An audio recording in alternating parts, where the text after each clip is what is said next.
Ladies and gentlemen, please welcome back to the stage the CEO of GBTA, Ms. Suzanne Newfong.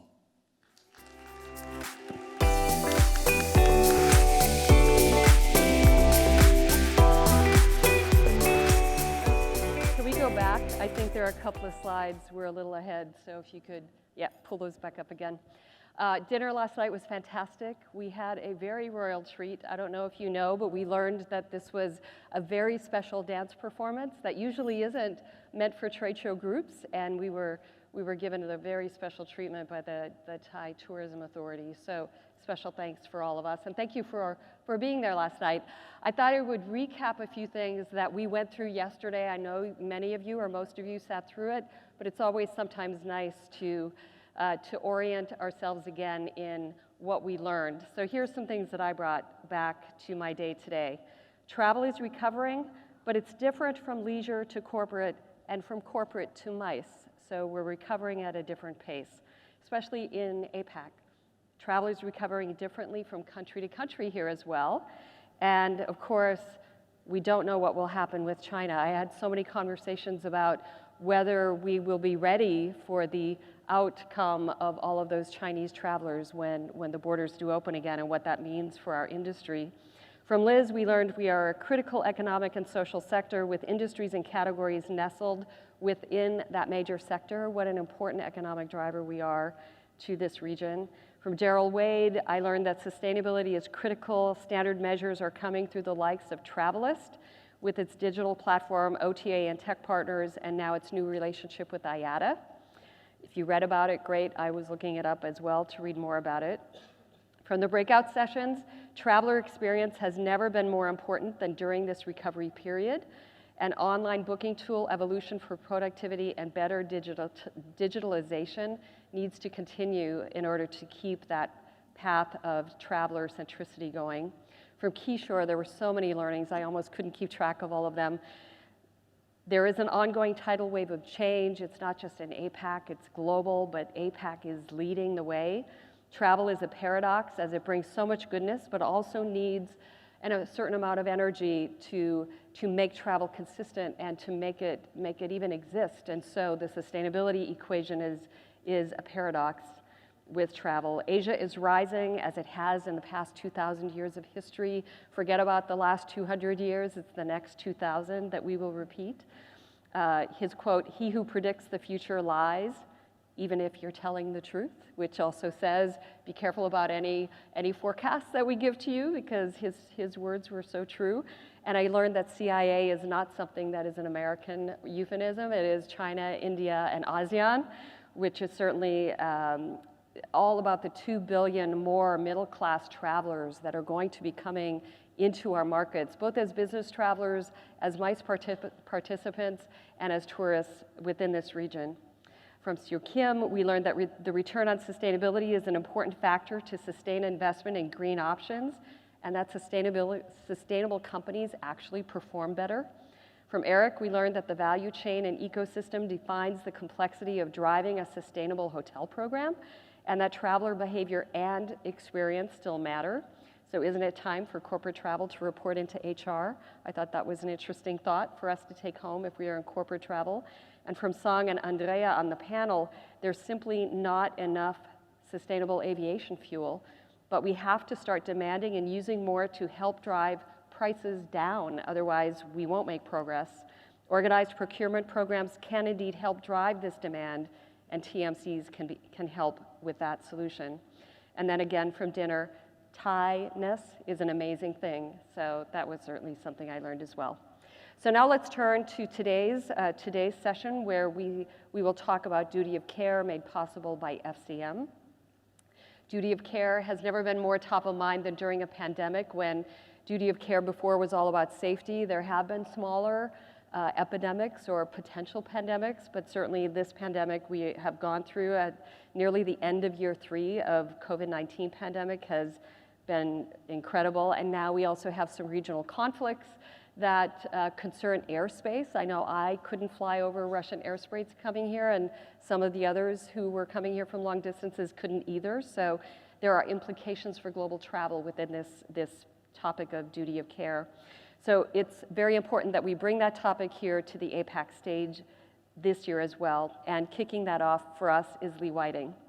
Lee, here you see him. I love this. He's very actively engaged. I think we're going to have a very active conversation. He is now Commercial Director for Global Secure Accreditation, or GSA, where he's responsible for engaging with corporate travel teams and suppliers to ensure that traveler safety and security are integral to their programs.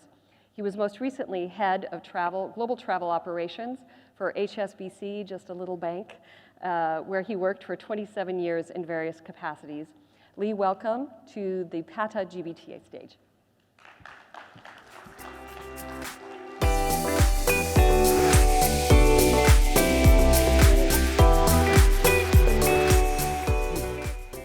Good morning, everybody. Can we, oh, I can do that, can't I? I just want to say I've been here for 3 days now. I spent 3 days at the beach trying to get to the same color I am in that photo. I feel like I have to do that every time that photo gets used. So listen, I just want to start with a quick question and a show of hands. How many people in the room are aware of ISO 31030? Would you please put your hand up if you know of it? Well, that's a relief, because if all those hands went up, the rest of my slides would have been a complete waste of time, because I'd be telling you something you already knew. That's really interesting, because it's a huge piece of guidance that's recently come out, and I'll go on and tell you why it's so important. So as it says here, it came out in November last year, so it's been out for almost 12 months, and it's about travel risk management, and it's specifically aimed at corporates that send their staff on travel trips.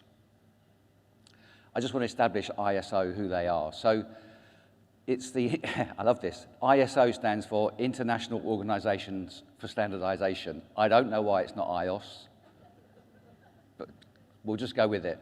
Obviously, you can see, I won't read all this to you, but it's been around for a long time, and I wanted to just establish that it's got real credibility behind it. So you can see that they have 50,000 experts, lots and lots of technical committees.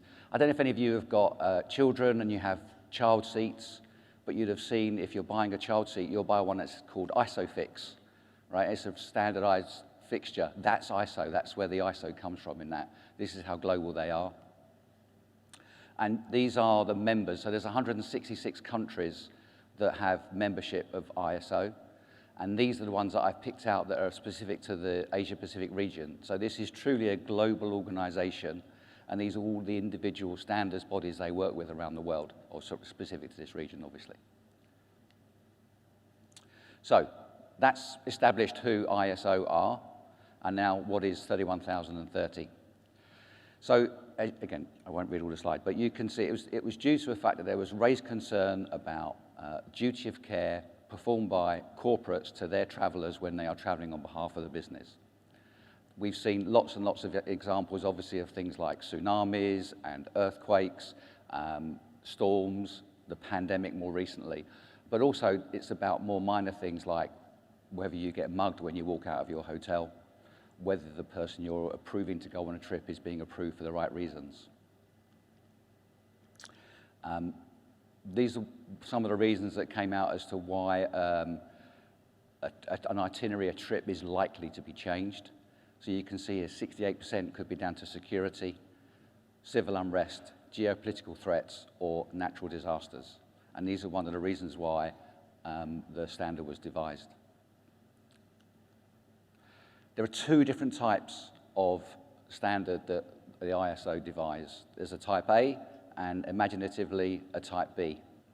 A type A is a standard. It's something you can be accredited against. Some of you may have heard of 97001, which is a certain standard that a lot of companies need to have if they want to transact business with other corporates. And then there's type B, which is what the 31030 is. And that's, at this moment in time, a guidance standard. So you can't be accredited against this standard. You can be assessed against it, but you can't have a kite mark on your paperwork or whatever to say that you're 31030 compliant, because that doesn't yet exist. What tends to happen is it's almost in a beta phase. After a couple of years of it being a type A, it will transition to be a type A, being type B, it will transition to being a type A, and at that point you could potentially be accredited.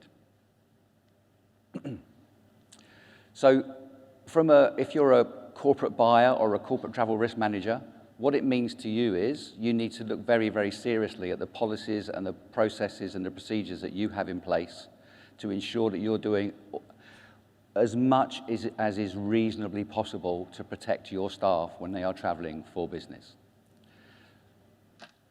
Suzanne mentioned this earlier about whether travel should report into HR. I suspect that if we were to ask where people report at the moment, most of them would say procurement, but it does tend to vary.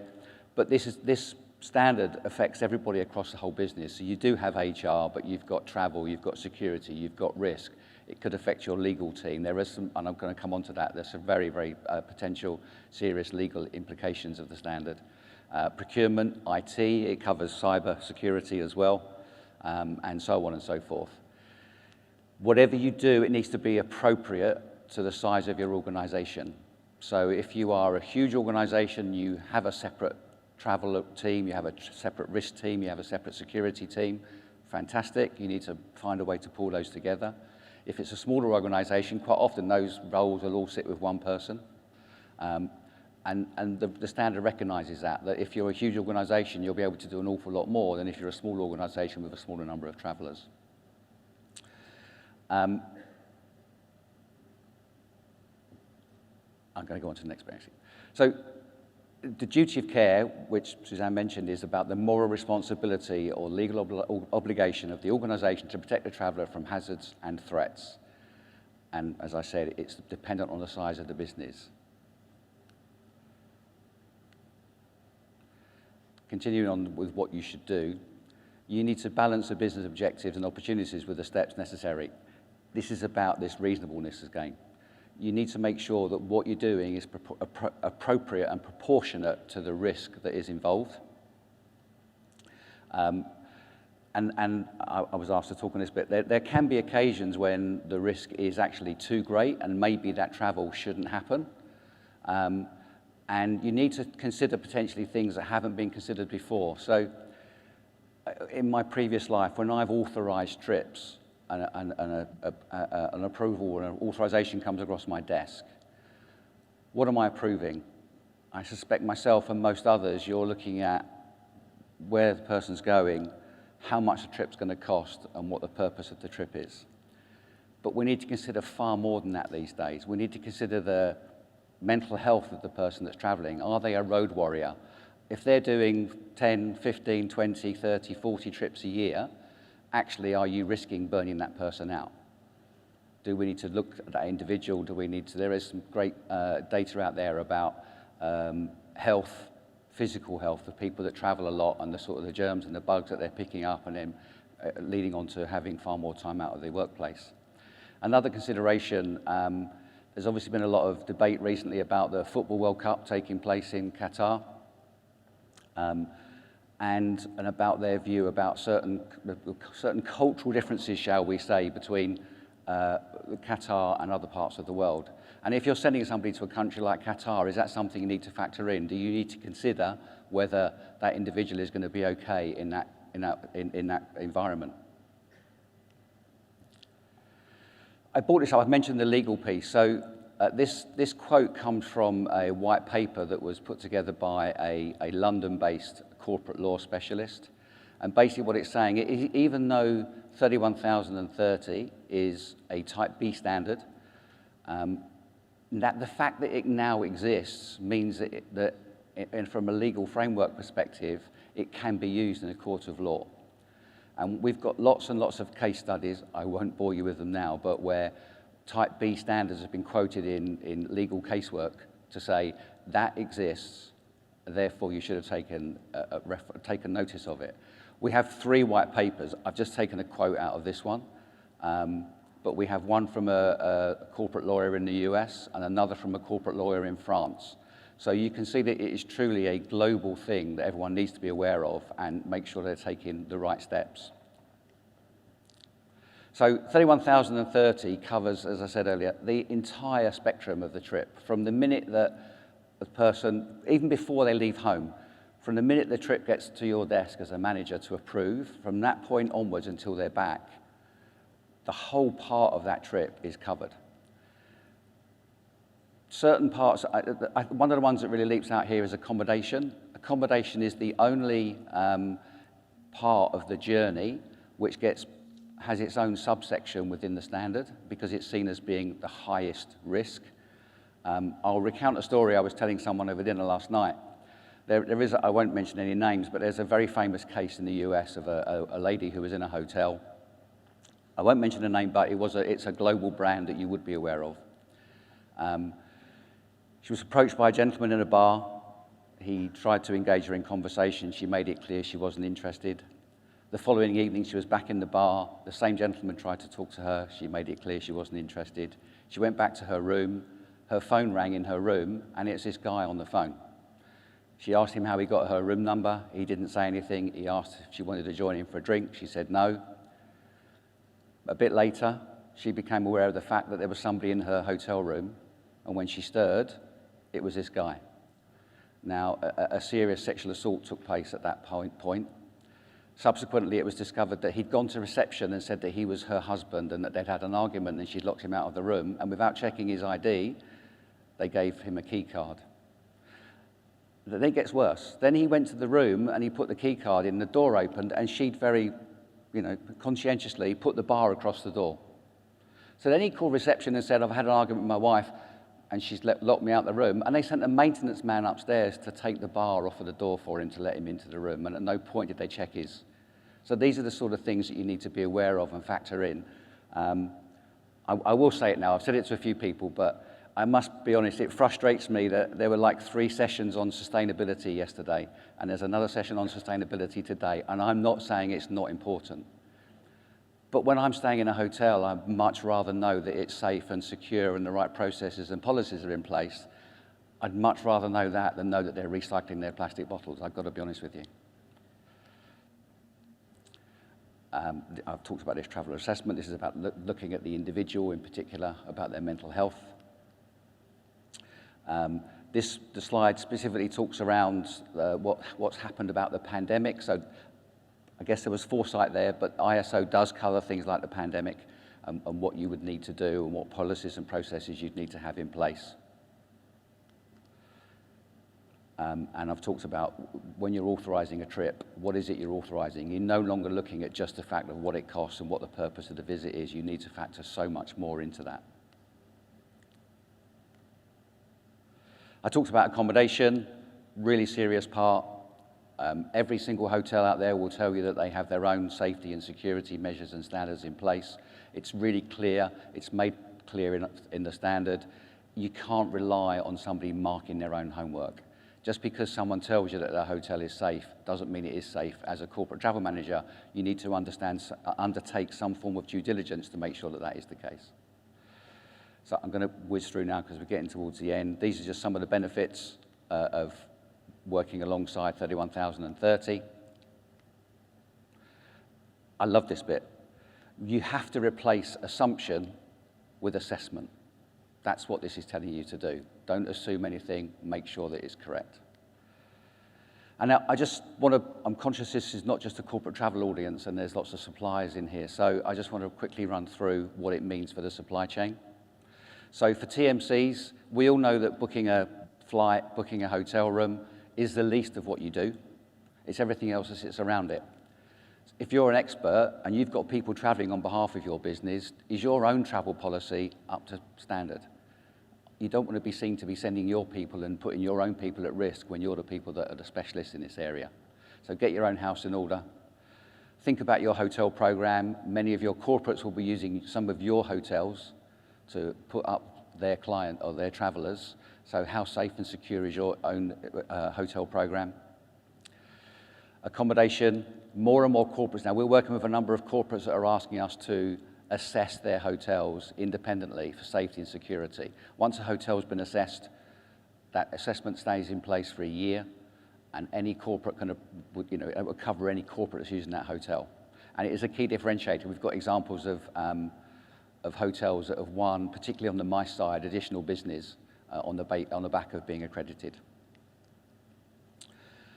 There's another standard being worked on, this is UK at the moment, called Martin's Law, But this is all down to a terrorist atrocity that happened in Manchester. And so the family of one of the deceased has been championing this cause. And that's going to, any gathering in the UK of more than 100 people will have additional controls and protocols around it, which is going to be a huge impact on that part of the world. And then ground transportation, I'm really struggling to get into this. We have the likes of Uber and others that are aggregators when there's been issues with travelers or with drivers, should I say. And so I think it's really, really important that the drivers and the vehicles themselves are safe and secure, and that in some way that should be covered and known about. And then just finally, I talked that there's a really famous case of a tour operator that was taken to court by someone who stayed in a hotel when it again deemed to be unsafe, and an attack took part, and that one went to court. It got settled out of court. I won't say anything more than that. But yeah, so this kind of shows you how far the tendrils go. So I think that's me. Thank you very much.